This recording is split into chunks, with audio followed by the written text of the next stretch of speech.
So our verse for today, for this morning, it can be found in 1 Corinthians chapter 10, verses 16 to 17.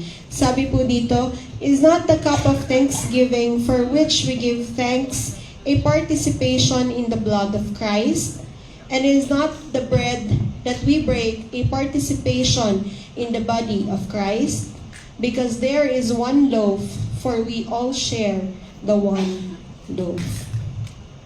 As we partake the Lord's Supper, let us remember it is a sacred moment of fellowship with Christ and also unity with one another. So the Lord reminds us, as we partake the bread and as we partake the blood, that we are in fellowship with Jesus Christ and also fellowship with one another. The word participation here comes from the Greek word koinonia, which means the fellowship, sharing, communion, and partnership. When we partake the bread and the cup, let us declare that we belong to Christ and we share in the blessings of His sacrifice, His forgiveness, grace, healing, restoration, and eternal life. Let us renew our fellowship with Christ and our commitment to love and to serve one another as member of one body. So, pinapaalala lang rin po sa atin as we do the communion na isa po tayong pamilya sa pamamagitan ni Kristo.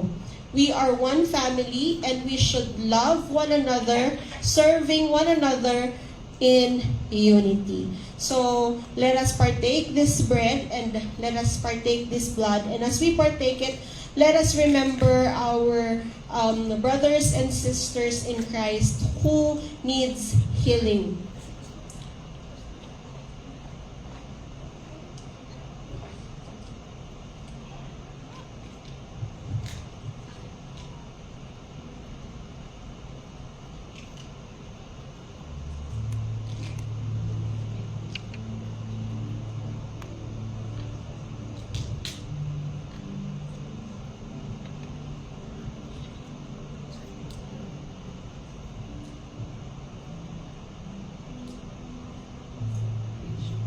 Let us partake the bread and partake the wine.